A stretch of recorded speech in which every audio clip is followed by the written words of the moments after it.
big stories. Former presidential spokesperson Roque claims former President Rodrigo Duterte made a gentleman's agreement with China on the West Philippine Sea. The Davao City Police denies that their recent anti-drug operations, which killed 7 people, had anything to do with Mayor Baste Duterte's pronouncements. We'll get into the details with Davao City PNP spokesperson Hazel Tuazon later on. And we'll also be checking in on the situations over at major terminals and toll roads as hordes of travelers head out of the metro for the Holy Week. Welcome to the show. I'm Regina. I'm Gretchen. And I'm Shawn. Hordes of travelers have begun to exit the metro indeed, but first the news. The Philippines broke its promise. China said this repeatedly in the past year or so, every time there's a run-in in disputed water. So naturally, the next question becomes, well, who made that promise? Well, news broke today that it was former President Rodrigo Duterte who made a verbal agreement with China when he was still in power to maintain the status quo in the West Philippine Sea. At least, that's according to ex-presidential spokesperson Roque, who gave an interview to Politico. Roque said it was not a secret deal and was in fact made public by then Foreign Affairs Secretary Alan Peter Cayetano. I believe Camille Samonte will be giving us the details on that. Go ahead, Camille. Shawn, that's right. Former presidential spokesperson Roque said such a deal was made during the presidency of Rodrigo Duterte and publicized by then Foreign Affairs Secretary Alan Peter Cayetano. It is allegedly stipulated in this agreement to maintain the status quo and to refrain from any construction and repair activities on BRP Sierra Madre. Ang status quo as is where is. Walang gagawa ng further improvement sa kahit anong infrastruktura na meron na naroroon. Walang dagdag at wala ring bawas. No? So yun ang ibig sabihin ng status quo. Kung ano yung naroroon na, hayaang manatiling ganun lamang. Roque, however, clarified that such agreement was only verbal, hence it is only valid during the term of former President Duterte. Wala pong kasulatan yan. At dahil yan po ay hindi nakasulat, hindi po siya tratado na magbabind kay Presidente BBM. So totoo po, yung gentleman's agreement na yan was valid only sa administrasyon ni Presidente Duterte at ng China. Pero ang tanong, ano ba yung mas mabuti na naging polisiya? Yung dati na meron tayong kapayapaan dyan sa West Philippine Sea o yung ngayon na malapit na tayong magkaroon ng gera? On the other hand, Roque also stated that there is no agreement between the Philippines and Beijing to remove the BRP Sierra Madre from Ayungin Shoal. He mentioned that Duterte simply found a way to stop the water cannon bombing during resupply missions. So nang pumasok si Presidente, nag-isip siya ng pamamaraan para maging mas mapayapa at mas maging mainit ang samahan natin. At tingin ko, yan nga yung agreement na status quo, walang galawan lamang. Sa tingin ko, hindi yan naging dehadong Pilipinas dahil nung panahon na nagkaroon tayo ng mabuting relasyon, tumaas talaga ang kalakalan, tumaas ang mga investments ng China rito at tumaas din ang tourist arrivals galing sa China. The National Task Force on the West Philippine Sea also emphasized that they have not seen any document from the former administration that validates or confirms the existence of this so-called gentleman's agreement. National Task Force Assistant Director General Jonathan Malaya insists that it is China that continues to violate the Declaration of Conduct by interfering with the country's resupply missions to a long-standing outpost with water cannoning, dangerous maneuvers, and other aggressive and illegal actions which has increased tensions in the West Philippine Sea. Shawn, while Malacanang has yet to give an official statement on the matter, President Bongbong Marcos in the past had reiterated that there is no deal to withdraw the BRP Sierra Madre from Ayungin Shoal, and should any agreement exist, he rescinds that. Shawn? Thank you so much for that report, Camille Samonte. So What is it now? Scandalous headlines it made today, but I want to take a minute to temper all the outrage over this, okay? Because I tried to look back to the origins of You basically China dug up old news reports. claiming that we've broken a promise. And it went as far back as 2014, 10 years ago, right? I have one example of that. If we could just roll a Philstar report. of China accusing us of lying. Part of the story, if you can see the date line on it, the date stamp is April 3rd, 2014. So again, 10 years ago. And part of that read, in a statement on Thursday, March 13, 2014, Chinese Foreign Ministry spokesman Qin Gang said the Philippines had made an unequivocal commitment to tow the ship away from Ayungin, which the Chinese government calls the Renai Reef. However, the Philippines is yet to live up to its promise and haul away the rusty ship. To make matters worse, it sent 2 ships to transport construction materials to the Renai Reef with the aim of building facilities and maintaining a presence. So, all of that exact paragraph that I read sounds like it just came yesterday, right? It sounds like it was issued just yesterday, but actually that was issued 10 years ago. So the point being, in 2014, President Duterte was still the mayor of Davao. He wasn't even on the national radar. In fact, So- the president at that time was PGMA, Gloria Macapagal Arroyo. And remember when this first broke a couple of months ago, we were trying to find out who or which past president made this Correct. promise. So- And the closest we got was it might have been ARAP and his former DFA Secretary Domingo Tuazon. Right. And we could not confirm. And I think his sons, one of the senators said, my dad's old, he doesn't remember anymore. It kicked off a witch hunt. And my point is that, are we barking up the wrong tree here? So the question is, maybe it's not who made the promise, but was there even a promise to begin with? Right? We're all basing it on what China said, right? China has been saying for more than 10 years that we lied to them, that we broke a promise, but how can it have been Duterte? I understand, and I'm seeing a lot of very inflammatory tweets on X as well, saying, oh, siya pala yung traidor, and oh, ay inamin na. But, I mean, it's a verbal agreement. It's clearly non-binding. China knows that just as well as the Philippines. And see, Roque was correct in pointing out that it's not a secret deal, because if you look up if you Google the word status quo China Philippines, it does bring up articles. One on Reuters, for instance, written by our very own Manny Mogato, saying that yes, China had agreed that there will be no more.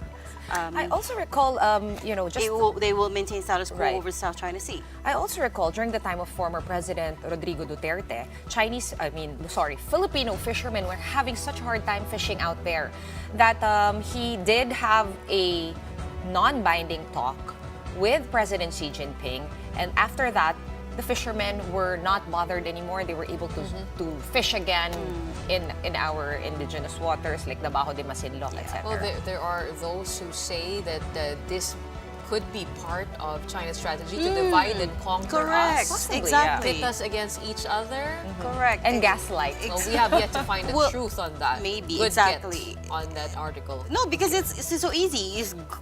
Everyone, I feel sometimes that the social media mob is a little too quick to judge, right? Yeah, a So, little okay, too I loud. get, hindi wala naman tama naman si Roque in saying that it was not a secret deal. It was already publicized 10 years ago. And maybe this is not, we're just trying to force the answer here. Maybe there was never a promise to begin with. Maybe that's just something Well, that article that witch you hunt is- found should go viral as well. Yeah, Yeah, we should. it's all the a articles matter of out public there. record, Yeah, right? 10 years ago. Well, nonetheless, fast forward to 2024, where the National Security Cluster is set to meet on Monday after Easter. They met on Monday or they already. met on Monday, last Monday. This was presided by Executive Secretary Lucas Bersamin, but according to DG Malayaf, the National Security Council, recommendations are still being finalized. Local journalists are up in arms as well over some serious allegations the Chinese Foreign Ministry has thrown out. Recall that its Assistant Minister of Foreign Affairs, Hua Chunying, has been posting about the South China Sea issue, and we dissected some of them yesterday. These were then reposted by the Chinese Embassy in Manila on Facebook. As part of that series of posts, Hua said each time the Philippines delivered supplies to the grounded warship, they had many journalists on board and had them manipulate the videos they recorded to make sensational news and project the Philippines as a victim. The National Union of Journalists of the Philippines said it takes offense at the insinuation and said the media is not a party to the dispute and should not be demonized by parties for airing contending views on the issue and unflattering reports on incidents in the West Philippine Sea. The Foreign Correspondents Association of the Philippines issued a much stronger worded statement. It says the group strongly rejects and condemns the false, baseless claims. It also takes deep offense at the insinuation that the press is a troublemaker and in cahoots with government. And finally, FOCAP said the footage seen in the press is vetted by multiple sources in newsrooms, and that the statements by the Foreign Ministry spokesman and embassy are an insult to the integrity of journalists and an alarming attempt to muzzle an independent press. Well, to be fair, I was part of that contingent. We were not told to, say anything. We were not told to be a mouthpiece. We were told to observe and just report what we were seeing. There were embargoes though, but I think it was primarily because they wanted to get the numbers and the facts on the incidents correct so that we could report it factually. That's actually what the opposite of what they are exactly alleging. I was gonna say. That's the antithesis of of what they're alleging, that we manipulated the videos to portray ourselves as the victims, right? But we did address two of the points in the post of the Chinese Embassy of Manila. Yesterday, we had Professor J. Batong Bakal dissect the first three. Now we have the next two. Yeah. Okay, we'll see what happens, or if people will still be dissecting that over the Easter holidays. But for now, let's move on to the big story in health, where the Philippines logged more cases of pertussis, or whooping cough, with dozens of reported deaths from the respiratory disease. The health department says that 28 new cases were recorded earlier this month. This brings the nationwide case count to 568, which is 20 times more than the cases logged in the same period last year. The health department says there are also at least 40 deaths being reported. Regions with the most cases of pertussis are Calabarzon, Metro Manila, the Western Visayas, Mimaropa, and Central Visayas. Cases in Metro Manila account for nearly a third of the total confirmed infections. In Central Visayas, there are 6 reported deaths and over 100 more unconfirmed cases. It is really an awakening and quite alarming cases na siya. We have 6 deaths and all of these deaths did not receive any vaccine. So it's kind range from 0 to 2 months. Well, we discussed this the other day that pertussis is a preventable disease and can be treated, but it's also highly contagious. It is caused actually by a bacteria, and we do get vaccinated against it. Also, we did have spokesman for the DOH, Dr. Albert Domingo, who said that vaccination is still key, even though this disease has been around, as he joked, since the time of Magellan pa meron ng pertussis. So, DOH actually is expecting 3 million more pentavalent doses arriving soon as possible time. This is the vaccine against pertussis, also against diphtheria, pertussis, tetanus. It's a 5-in-1 vaccine, basically. Exactly. It hits 5 diseases in one vaccine. So, and he did mention that children are especially vulnerable. Most of the deaths will be in children and babies. So, best to have small children 5 and below vaccinated. Yun po yung sabi ng DOH. It is a respiratory disease, so it gets transmitted by air. So if you're coughing or you suspect somebody is or has the whooping cough, wear a face mask and keep yourself safe amidst the Holy Week break.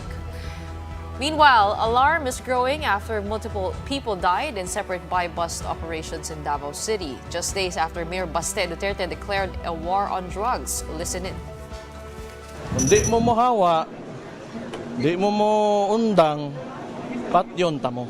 Dili ka afford nga madaot ang family, ang mga community tungod lang na for your selfish venture. Gusto lang ka mo dato kay mamaligya kag droga. Unya, imong daoton ang lain tao tungod sa imong because of your greediness. Patyon ta ka. He said that during the turnover ceremony for the new Davao City Police Chief last Friday. Data from the Davao City Police shows that from Friday to today, 7 drug suspects have died in separate drug operations after supposedly resisting arrest, or in Tagalog, nanlaban. 17 others were arrested, but the Davao City Police says that had nothing to do with Mayor Baste's remarks. And to get to the bottom of this, we invited to speak with us tonight Hazel Tuazon, spokesperson of the Davao City Police. She's joining us over the line. Magandang gabi. Yes po, magandang gabi po. Hazel, Magandang gabi po ma'am sa lahat. Hazel, usap-usapan nga, no, dahil nga sa timing nitong 7 deaths, pati na rin yung mga pronouncements ni Mayor Baste, hindi mapag-iwasan na malink yung dalawang yon. Are the recent killings related to those pronouncements? Yes ma'am, ang Davao City Police Office ma'am, prior to the statement of Davao City Mayor Baste Duterte, is meron na po kami campaign against illegal drugs po ma'am. Meron na po kami maraming accomplishments, marami na rin kami mga cases filed sa Office of the Chief Prosecutors po. But then, yung pronouncement ng aming city mayor is malaking impact yun sa mga taong involved sa illegal drugs po ma'am. Ikaklaro lang natin ma'am no, na from the declaration of the city mayor up to yesterday 12 noon, meron tayong 21 drugs operation conducted by the Davao City Police Office. 17 doon, voluntaryo na sumurrender sa operatiba natin. 7 yung nanlaban, ma'am, na pinutukan yung kapulisan natin po, ma'am. Captain Hazel, pa-clarify lang, no?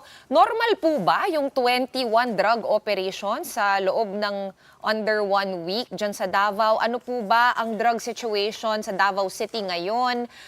Umakyat po ba ang usage, ang distribution? Can you paint us a picture? Ano po yung context no, ng drug use at itong bagong drug war dyan sa Davao?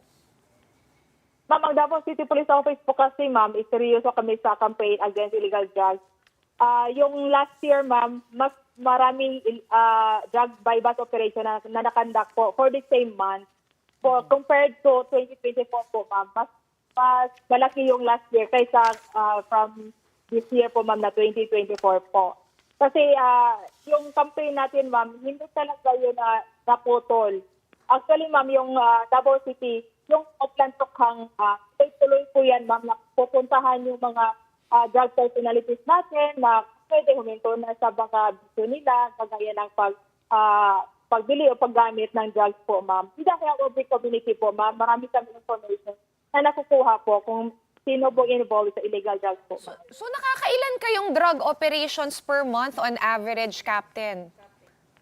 Average po, ma'am, in a month is minsan more than 100. Minsan din is 140. Kasi, ma'am, yung Davao City Police Office, ma'am, is masipag talaga, ma'am, no? Ikaklaro lang natin, ma'am, na hindi kami basta-basta pag may ma-receive na information is ibabaliwala lang po, ma'am. Ikakandakan natin yan, ma'am, ng validation kung totoo ba talaga and then test buy po before the buy-bust operation po, ma'am. So, Mayor Baste is correct when he said that there is a rise in the number of illegal drug users in Davao, and if so, can you give me some numbers? Yes, ma'am. Actually, by 22 cases filed po tayo, ma'am. From the declaration of the city mayor. Ilang days lang yan, ma'am, no?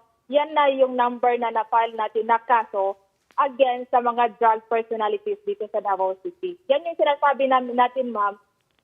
Kasi ang Davao City, ma'am, is hindi maliit na syudad po.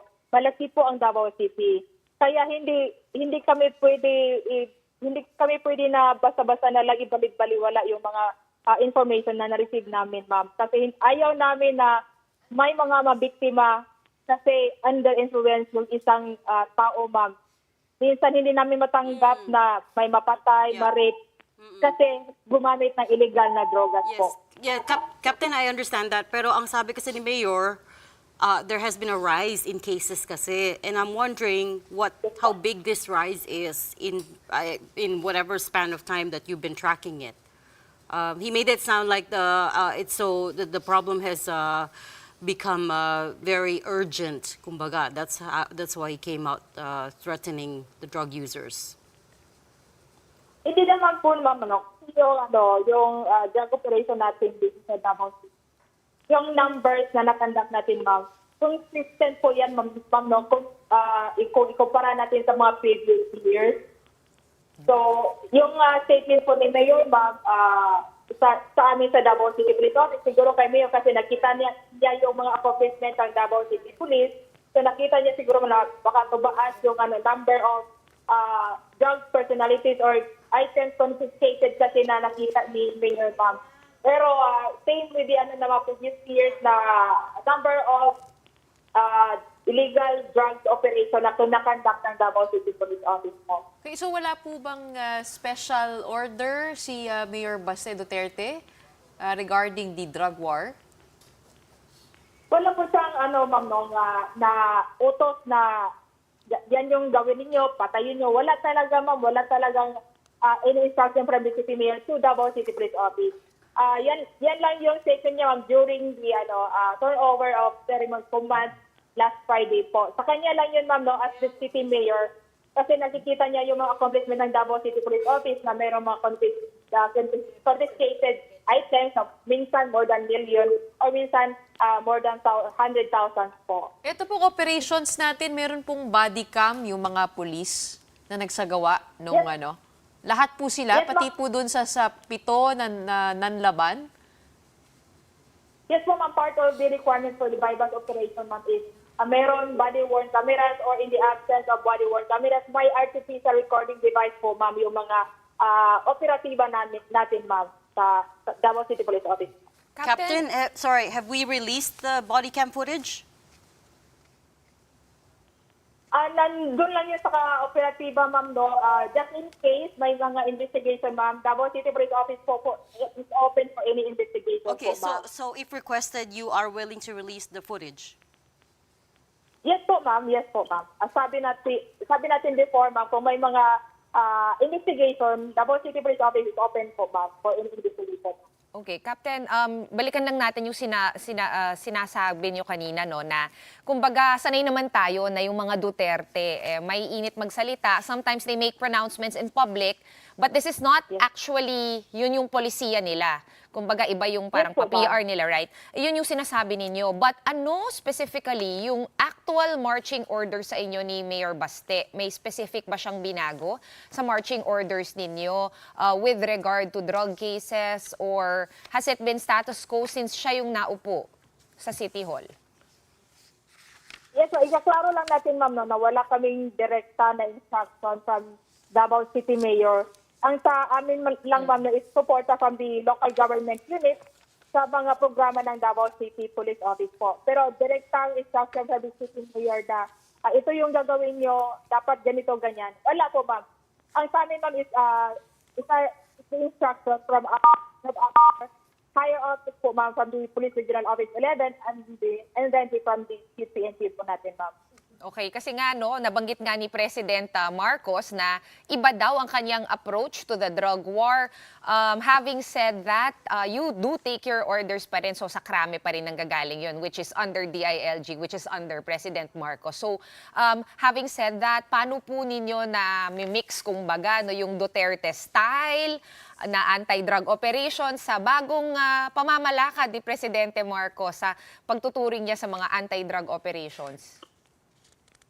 Yes, ma'am, ang Philippine National Police, ma'am, yung mga programa, sinusunod natin, ma'am, no, sa Davao City Police Office. Kung ano po instruction from the CPNP, from our Police Regional Office 11 Regional Director, yan po ang sinusunod ng ating City Director down to the police operatives po, ma'am, na nagkakandak ng bypass operation po. Kailangan, ma'am, wala tayong ma-violate na batas, ma'am. Kailangan in accordance with the law. Saka dapat under sa police operational procedure po, magsusunod ng mga operatiba natin, ma'am. Okay. Okay. Babalikan po namin kayo at titignan din po natin yan, yung mga numero at statement na nabanggit po ninyo. At maraming salamat in the meantime. That was the spokesperson of the Davao City Police, Captain Hazel Tuazon. Well, up next, and so the Holy Week exodus begins. We'll bring you the latest traffic situation along NLEX and SLEX when we return. Stay with us.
Semana Santa na nga po at the Holy Week Exodus begins. Let's check the situation at transport terminals with the Exodus in full swing tonight, and we have Elaine Fulgencio coming to us from the Parañaque Integrated Terminal Exchange or PTEX. Magandang gabi sa iyo at kamusta ang sitwasyon dyan?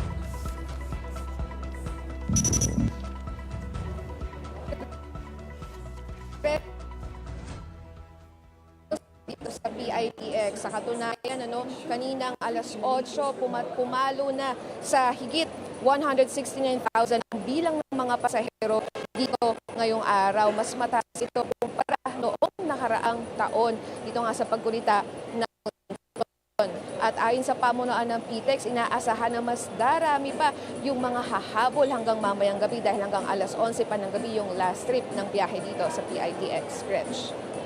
Anong oras nagsimulang magdagsaan yung tao? Kasi nga, alam natin half day ngayon ng gobyerno. Kanina pa bang 12? Hanggang anong oras inaasahan na magiging masikip? Mas gagaan ba pagdating ng mga 12 midnight? Yes, Gretchen, dahil nga half day ngayon, kanina yung bugso ng mga pasahero na dumating after lunch or mga afternoon na yung talagang dagsa or bulk. And hanggang tuloy-tuloy pa rin yung pagdating nila dahil yung iba ay naipit din doon sa heavy traffic sa labas. Papunta dito sa PITX. Ayon nga sa pamunuan, baka yung iba dito na lang magpalipas ng gabi dahil may early trips din bukas ng alas 3 ng madaling araw. And maya-maya ang inaasahan ilang ito ngayon, since dire-diretso naman yung biyahe sa mga pauwi sa probinsya, ay mababawasan na rin yung bilang ng mga pasahero.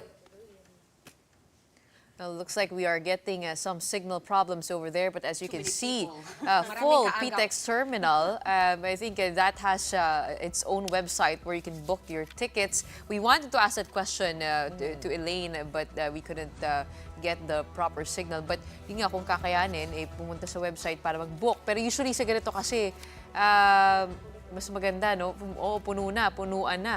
At yung, kumbaga, iiwas ka na lang doon sa mga high volume. Ang tanong na lang dyan is kung magre-release sila ng extra biyahe.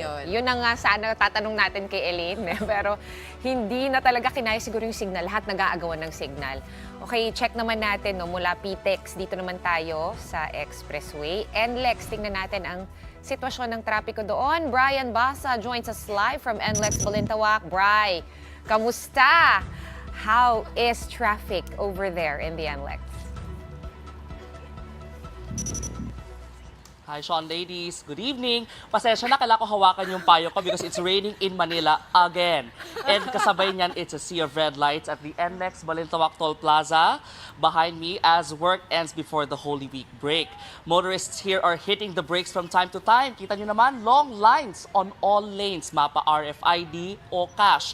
NLEX management says this buildup stems from 3 entry points and vehicles keep coming in fast. So even if maraming RFID lanes dito, traffic is still at a snail's pace, at least until Mikawayan exit in Bulacan. Beyond that, traffic is green and go. Ladies. Okay, pretty short suffering for now at the NLEX. Kamusta naman yung SLEX? I know you're in Balintawak, but I know you've been monitoring the south as well. Is it any better there? Kamusta?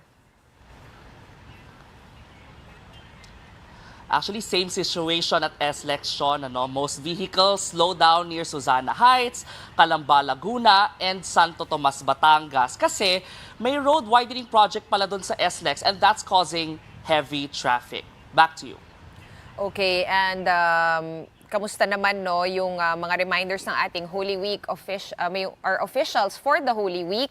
Pati na rin yung tollways management, meron bang RFID depositing or top-up station dyan? Did they add zipper lanes? Okay, so pwede natin unahin yung RFID. Good thing you mentioned that, no? Kasi we saw several motorists earlier today. Nakapagpakabit naman sila ng RFID sticker dito sa gilid ng Balintawak Toll Plaza. When we asked them kung bakit nga ba ngayon sila nakapagpakabit nito, kasi nga ngayon lang sila nagkaroon ng free time dahil nga last working day na today before the Holy Week break. And of course, they're aware na pag nagpakabit ng RFID sticker, that means less waiting, less hassle sa toll. But you know, based on what we're seeing right now, based on what you're seeing behind me, medyo hindi ganon ang sitwasyon. Mainly because ang dami kasing masyadong sasakyang dadaan nga sa NLEX. Diba? So, volume really is the main concern of the management right now. So, yung tipong kahit marami pang RFID lanes ang ilagay mo, kung maraming sasakyan ang gagamit ng expressway, ganun pa rin, babagal pa rin ang traffic. But of course, still, sa mga gusto pang humabol, maybe we can show, I think I'm seeing it now, on the screens, the RFID installation stations here at NLEX. So, pwedeng pumunta dyan yung mga gustong magpakabit ng RFID stickers. Tapos, dugtong ko na, dahil na-mention mo na rin, Shawn, yung reminders ng authorities. Ito lang naman yung term, blow baguettes. No? That's the checklist, yung mga kailangan yung i-check before traveling. So una, yung battery natin, syempre para hindi tumirik ang sasakyan. Kasunod yan, yung lights, yung oil, dapat walang tagas ng oil sa inyong sasakyan. Of course, check the water in your radiators para hindi mag-overheat. Your brakes must be functioning. Also, the air pressure on your tires, dapat sakto lang, di ba? Para efficient ang paggamit ng gasolina. Speaking of which, yun na nga, yung gasolina. And then of course, your engine, dapat ipacheck sa mekaniko if you hear some weird noises. And yung your tires or your tools, dapat kumpleto rin yan at walang sira or walang butas dun sa wheels. And of course, yourself. Very, very important na pag magmamaneho, hindi nakainom at hindi rin nagpuyat para hindi tayo maaksidente sa daan. Dagdag mo na yung load. Loadan nyo yung mga Loadan. Actually, pwede mo nga i-load through your e-wallet ang mga It RFID. doesn't fit the acronym. Ay, Stop sorry. asking for other things. Pwedeng double L. Tawa ko kasi dati blow bag lang yun, ngayon naging blow baguettes. And yung S sa dulo, check yourself. Pero I know, Bri, itong next question, alam ko wala ka namang bolang kristal, pati na rin yung NLEX management, walang bolang kristal. Pero meron ba silang timeline no, kung anong oras medyo makakaluwag-luwag dyan sa may pasukan ng expressway? So sa mga kapatid nating gising pa mamayang hating gabi at nagpaplanong bumiyahe, you might want to take the chance, if you want lang naman, because NLEX management is estimating that traffic might ease by midnight ng Holy Thursday. At bilisan ninyo kasi by 4 a.m. daw on Holy Thursday, Monday, Thursday, ay magpa-pile up na naman yung vehicles. And that will last the whole day. Kasi nga ito nga yung talagang hahabol na talaga sa Holy Week break. Tapos by Good Friday, dapat daw ay light traffic na ulit. So when will it pile up again? When will traffic become heavy? That will be on Black Saturday. Pero sa kabilang direction naman na southbound. Ito yung mga pabalik na lang Metro Manila. So sa mga motorists natin, please plan your drive ahead. Ladies. Okay, so ang nakikitang window ni Bolang Kristal is nasa mga 12 midnight to 4 a.m. mamaya. Maraming salamat sa mga updates. Ingat ka dyan. Huwag papabasa sa ulan. Brian Basa reporting to us live from the NLEX Balintawak. That's a good window. 12 It's to 4. Good advice. Good advice. Kape-kape na. Harsh window. Midnight to 4 a.m. Well, it depends if you're a night owl or... Very interesting though, yung sinabi Oh, niya but na because we just publicized it, everyone's gonna drive at that time. So, So it may- defeats the purpose. yung Wala sinabi na. niya, nagta-traffic sa may Kawayan, Bulacan hanggang doon. Oo. Interesting yun because yung nga, maraming nag-spend ng Holy Week nila doon, yung traditions. Sa Bulacan, Yes, mga maraming simbahan, simbahan bisita doon. iglesia. That's true. That's true. We're gonna pause for another quick break right now, but right after that, we'll speak with Chris Humphrey of the EU-ASEAN Business Council about the prospect for a free trade agreement with the European Union. That and more when the big story returns. Stay with us.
back. You are still watching the big story here on One News.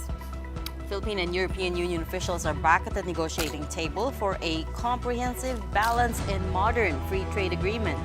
Formal talks only begin in the second half of the year, but prep work has begun. You may recall that negotiations were put on hold in 2017 amid the EU's concerns over former President Duterte's drug war. Now, here to talk us through the opportunities this time around is Chris Humphrey. He is the Executive Director of the EU ASEAN Business Council and joins us via Zoom tonight. Hi, Chris. How are you going? I'm very well, thank you, and a blessed Holy Week to all of you. Likewise, and thanks. I believe you're joining us from Singapore. Is that right?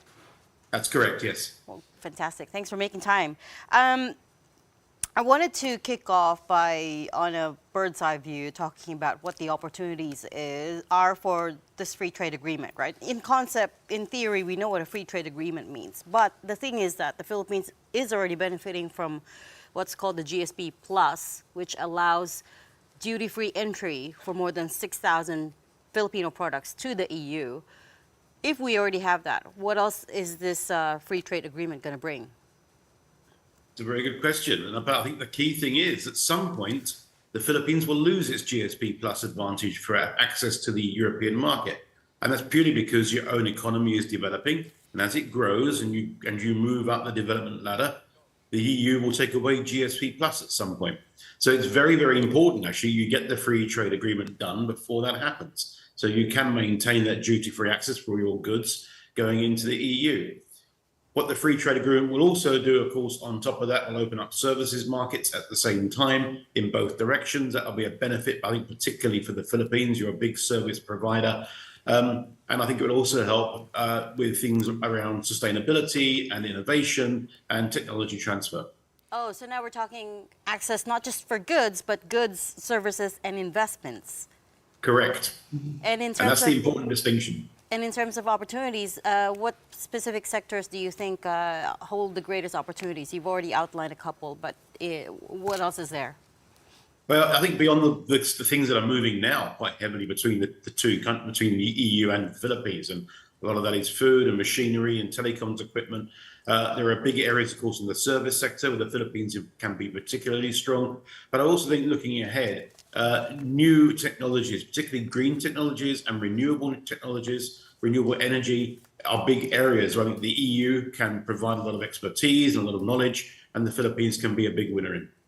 Chris, I'm more concerned here about, the chance that this does not push through. We all know that negotiations were put on hold several times under the previous dispensation due to some non-compliance on human rights issues. Now that we are under a new administration, are these things, safe to say, now out of the picture? And what are the chances of success that we will be able to negotiate an FTA? I think the chances are extremely high. Our view at the Council is, in fact, this FTA discussion, I think, could move a lot faster than anything else the EU is currently doing with counterparts here in Southeast Asia. I think if you listened to the announcement last week, Secretary Pascal, EVP Dombrovskis were both extremely clear. The time is ripe now to relaunch these discussions between the two sides because there's a strong alignment in ambition and both sides want to push this through. I think the first question on GSP Plus is a very pertinent one. I think that's a must then for the Philippines to try and push this on. Europe needs to do more with partners, particularly in Southeast Asia. The Ukraine-Russia war has underscored that. The pandemic also underscored the need to make sure we have diverse supply chains. So there's an imperative from both sides. And I don't actually see with the Philippines many stumbling blocks. Unlike we see perhaps with the EU discussions with Indonesia, there are less concerns with the Philippines when it comes to sustainability issues. Okay, but the talks were stalled not just because of concerns on the previous administration's war on drugs, but also on some laws that are difficult to implement here in the country. For example, intellectual property rights. Have those been settled already? What led to the conclusion that we are ready to resume negotiations on a free trade agreement? Well, I think the big change has been with the Marcos administration and the economic team there. And I think Europe feels much more comfortable in dealing with them. The previous policies under the Duterte regime caused a lot of anxiety in Europe, and that was the prime reason why the talks were previously put on hold. Those concerns have gone now, and we have a window of opportunity here with the remaining years of the Marcos administration to try and push this forward. Yes, there will be some difficult issues. Sometimes your constitution doesn't always help, but I think there's a willingness on both sides to find a way to work around some of those issues and make sure we can deliver that modern and comprehensive FTA that both sides are talking about. Speaking of the Constitution, I don't know if you're aware, but there's a huge debate over here right now about changing the economic provisions of the Constitution, about opening up foreign ownership further. What are your thoughts on that? Is that, well, I mean, I suppose you can only see that as a good sign, but will that really help bring in FDI? Yes, absolutely. Of course, it would help bring in FDI. And I would urge your lawmakers to take this matter quite seriously. I think if you want to attract more FDI, one way of doing it is allowing foreign institutions and foreign companies to own more of the things they're investing in your country.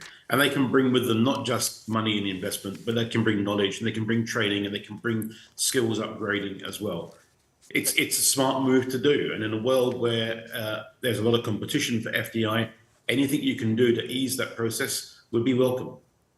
All right, Chris, from where you stand, what can we do? What can the Philippines do to further improve our position in securing an FTA with the European Union? Are there still some points that we can improve on that are very glaring to you guys, for example? To be honest with you, we've been so encouraged in our discussions that we've had with Secretary Pascal and others in the administration. There aren't too many big stumbling blocks that we can see. There will be issues. You mentioned IPR. Another one would be government procurement rights, and another one would be access certainly to things like investment in utilities. But they're not insurmountable problems. And I think that's the key thing here. The willingness on both sides to get this deal done and get it done relatively quickly, which in FDA terms probably means a 3-year time span if we can.